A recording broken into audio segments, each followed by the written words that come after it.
Tokoyami Towa is a Japanese VTuber from the popular agency Hololive, and her story is nothing short of extraordinary, mixing both the worst and the best of the VTubing industry. Towa was first introduced during December 2019 along with the rest of Gen 4, but ultimately she didn't debut until January 2020 along with Luna, to which some fans speculated that this delay might have impacted her viewership, preventing her from fully capitalizing on the initial wave of excitement and hype surrounding the 4th generation's introduction. Indeed, Towa did struggle compared to other girls, always being a little bit behind in viewership and subs, and her initial foray into the VTubing corporate world was difficult for several reasons. But before we get into all that, you know the drill. I got to keep the lights on around here, and I got a dog to put through college. And thankfully, an awesome RPG game has sponsored this video. Hundreds of champions, deep RPG battles, stunning graphics, and epic PvE boss fights. Intrigued? Let me share more. So this game is introducing a new level of champion rarity, Mythical Champion, which is a step above Legendary. Mythical Champions can transform, and when they do, they emerge from their metamorphosis with a brand new form, skills, and new look. Huh, well, you look at that.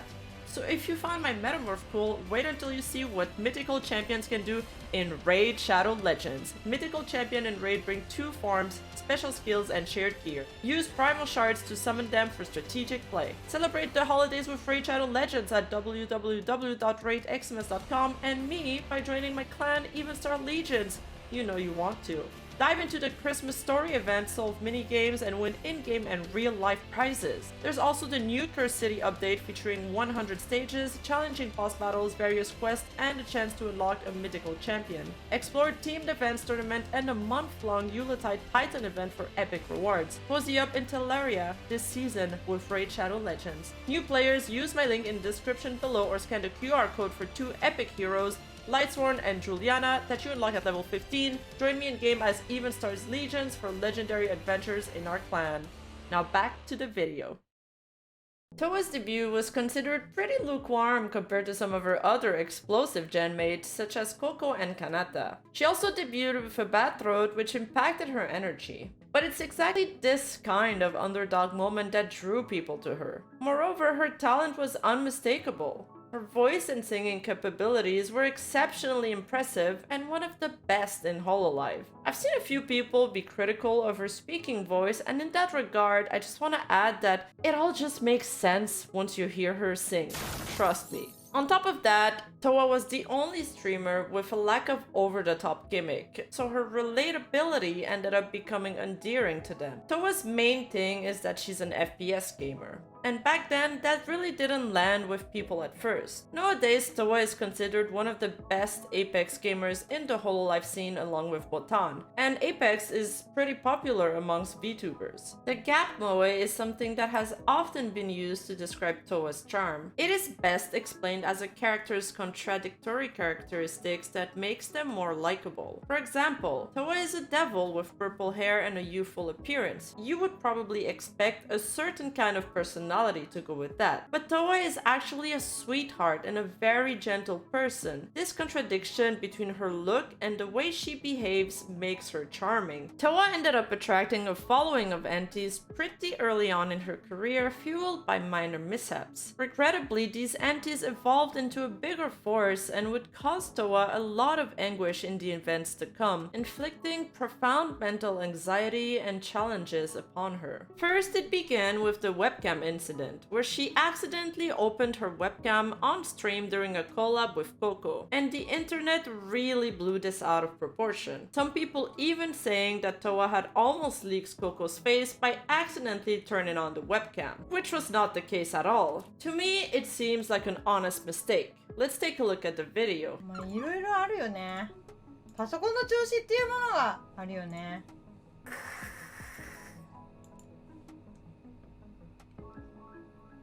それは何ですか、父様。ほら、どっかのカメラ。ふざけんな、お前。危ねえだろ。私が全裸で一瞬で映ったらどうするつもりだったんだべ。あまりにもひどい。In this video, video, Towa really doesn't show anything. The camera is actually just lying somewhere, and something similar has even happened to me before. Secondly, because of her falling behind in numbers, Towa was subjected to some mockery by aunties calling her low viewer trash. もうお前なんか同説少ないゴミやみたいなこと言われてきてさ。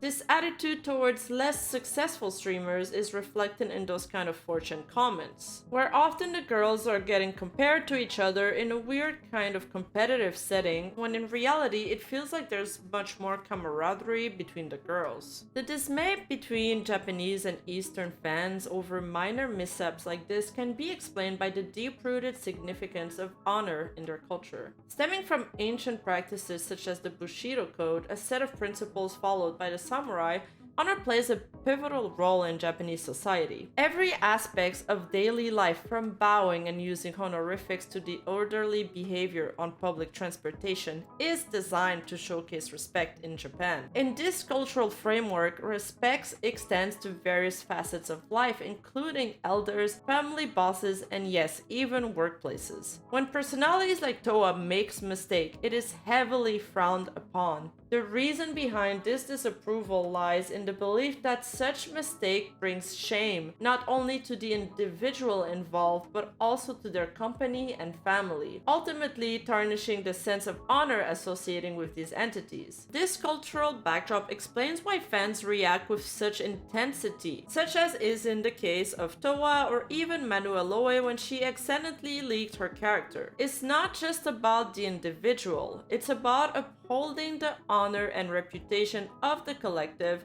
be it in the company or the family. These expectations are deeply ingrained, creating a complex web of societal norms that shapes how even minor mishaps are perceived and responded to by fans. This concept is important to understand to explain this next event and why Towa garnered such a large amount of antis. On an innocuous day during one of Towa's largest Apex stream, Towa left her mic open and a male voice was heard on stream. This sent the internet into a frenzy.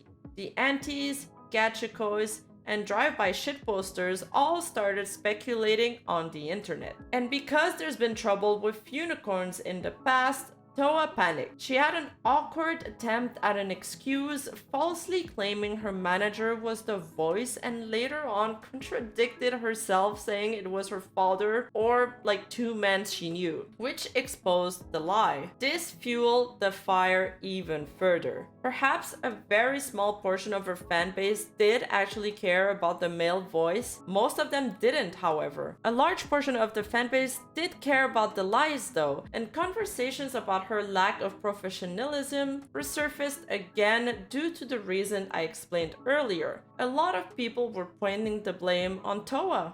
Corp reacted immediately. They privated the VODs and tried to delete any traces of this incident. But of course, this just made people even more interested into what happened, and so the clips were shared around. So the company's action and Towa's actions combined made the situation escalate extremely fast. The speculations then started to evolve, as speculations always do. It's not just one guy now, it's multiple. And then, gradually, there were also allegations of Towa getting carried by this guy, which was intended to discredit her skills as an FPS gamer. Because let's face it, girls can be good at video games. So Towa had finally gotten confident enough to quit her shitty job, started doing more collabs, got quite a few new followers, and it seemed to her that everything was going down in flames because she forgot to mute her mic during one of her biggest streams. The thing is, someone else could have handled this situation better, but Towa's pretty fragile, so needless to say, she was going through a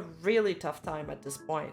Following the incident, Towa extended a sincere and profound apology. I cannot present the video due to the obvious reasons, however, I'll provide a brief overview based on the translation I received.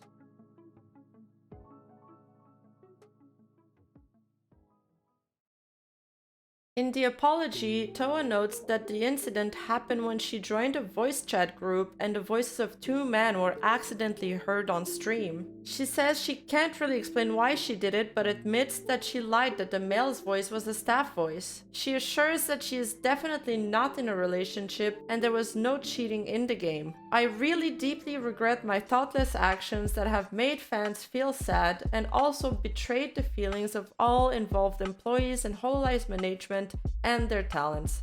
I'm really sorry. Then she explains that after discussing with my manager and the management, I've decided to take a 1-week break from my activities starting today. She then thanks everybody that has supported her until today and says she is grateful about her gen mates. She says, I'm still immature, but I'd like to do my best from now on. I'm so sorry to make everyone who always supported me wait. I really regret any inconvenience caused with my careless actions. In this video, Towa's extensive apology serves as a poignant reflection of the Japanese honor culture we discussed earlier. Here, the act of apologizing isn't merely a formality. It signifies taking genuine accountability for one's action. The cultural norm dictates that such accountability often leads to consequences, commonly in the form of suspension or even resignation.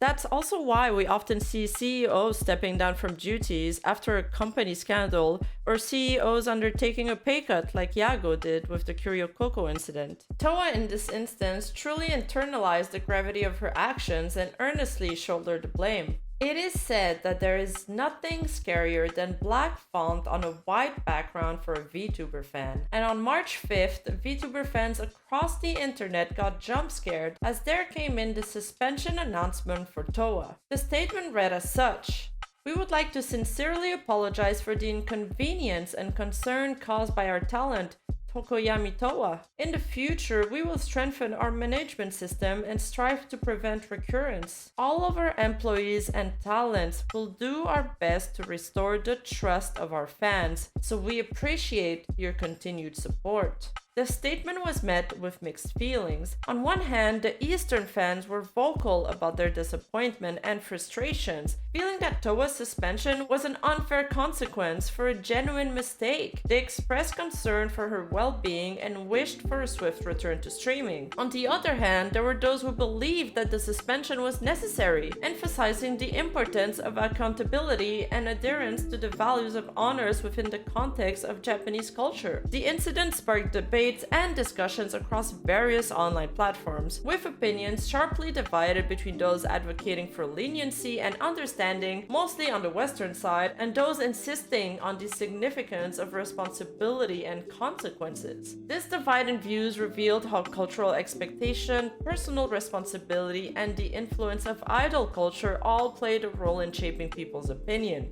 And before we proceed even further, I want to take the time to debunk some of the claims that were made on her account. Saying that her Japanese fan base all abandoned her and that she had lots of Gachikois and unicorn in her fan base who had a tantrum is simply not true. My very small team and I dug really deep to try to find any instance of Gachikois reacting to this incident, and while a lot of the messages and data from back then has been erased, we only found a tiny amount of backlash related to parasocial relationships. And you know, I love a good parasocial relationship story, but we had VODs translated, yes, even the privated ones, and we also had Japanese translators scour through blog posts, articles, you name it, and yet we found nothing. This is Towa's subgraph during the incident. It happened on March 4th, and at the end of the graph, each bar counts as a day. We could argue that her growth was stalled, yes, but there wasn't any dip, however small, like we saw in Swiss's video, for example, where she lost 1,000 subs. Indeed, on May 4th, she had just reached 75k subs, and this is a screenshot of her channel in the Wayback Machine on March 5th, 24 hours after the incident, and she had gained 0.9k subs. And she is now sitting at 75.9k subs. And on March 6th, she was at 76.1k subs, and so on. And here is the graph of her social blade with the Wayback Machine. You can see how it's a steady trajectory going up. this isn't meant to discredit Towa or what she's going through at all. And while her sub count still went up, not every one of those subscribers would be watching the stream at all time, and losing any number of hardcore fan can really hurt a streamer, especially if you're the type of person who gets affected by these things. This is simply to debunk the idea that her fan base had some kind of mass exodus. What really happened is that the word started to spread that Towa's Japanese fanbase had abandoned her, and her Western fans were absolutely outraged and culture shocked when they heard those news. Besides, the toll this event took on Towa is still very much real, no matter the reason for. Many accounts describe her as a very sensitive girl, and this incident spiraled her down into even more anxiety. When news of this controversy broke out and left Towa's initial audience, it reached beyond her usual viewership and spread to other circles. Multiple blog posts, articles, and threads were written regarding the situation, and those threads ended up reaching the American audience. While on suspension, Towa felt really worried about what would happen to her job and future. She wasn't sure if things would get better or not for her, and at one point, she even thought about graduating. But then something amazing happened. In an unexpected turn of events, Towa found herself inundated with support from Westerners who had learned about her unfortunate circumstances and were eager to assist. The English-speaking audience rallied behind her, providing a helping hand. They couldn't grasp why the male voice incident was such a big deal, and while English fans were initially in uproar over Towa's suspension, the shock deepened even further when they learned about Towa's Japanese fans leaving her. The quote retweets on Cover Corp's suspension tweet were flooded with messages supporting her unwaveringly. The influx of newcomers, intrigued by the controversy, started to inquire about her and eventually became fans. After all, people love an underdog story. People showered her with fan arts, warm messages, and support. This truly was a saving grace for Towa's mental. To know that people were there for her, that they understood her, to know that her career wouldn't be over. In fact, it was the opposite. It would be even better from now on. This gave her the courage to come back and carry on with streaming. When Towa came back, it was beyond anything she had expected. She was greeted by an outpour of support. Her chat was often completely flooded with English messages, and the fans gave her back the desire to continue. They saved her. This pivotal moment showcased the crucial role of the Western fanbase in not only salvaging Towa's career, but also transforming it into a tale of pure triumph. This is why even today, Towa's got one of the biggest English audience out of all the Japanese VTuber. And this is why Towa always tells her English fanbase that she loves them.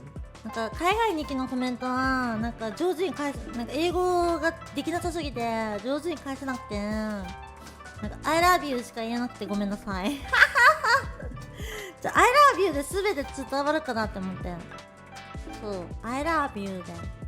Then arrived Towa's 3D debut, and it was nothing short of amazing. As mentioned earlier, her singing abilities are truly fantastic. During that concert, she cried and sang her heart out. Her cover song Error was particularly praised by fans. A magical moment occurred when a fan captured a picture of her looking genuinely happy. This moment, undoubtedly the most defining and pivotal in her career, quickly went viral, accompanied by the hashtag Towa. This moment solidified the statement that Towa really is an angel, but also became an integral part of her journey and her branding. This photo has been remastered and redrawn and used for other media such as Towa's original song palette, which she wrote together with Nikki for her Kenzokus.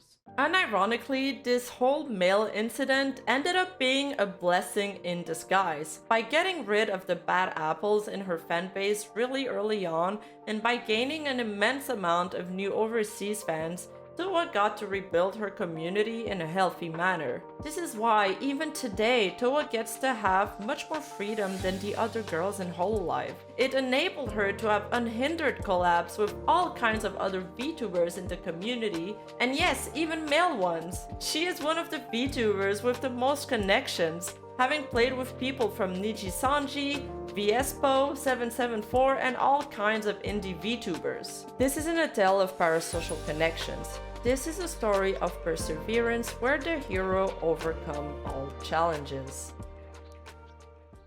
Thank you so much for watching the video, and thank you Raid Shadow Legends for sponsoring the video, and don't forget to download Raid Shadow Legends using my link in the description below to get those 2 OP champions and join me and my raid clan.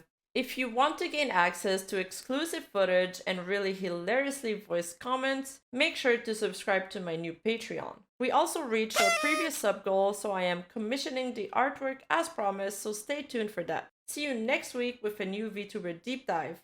Until next time! And her initial foray into the VTubing corporate world proved to be quite difficult for several reasons.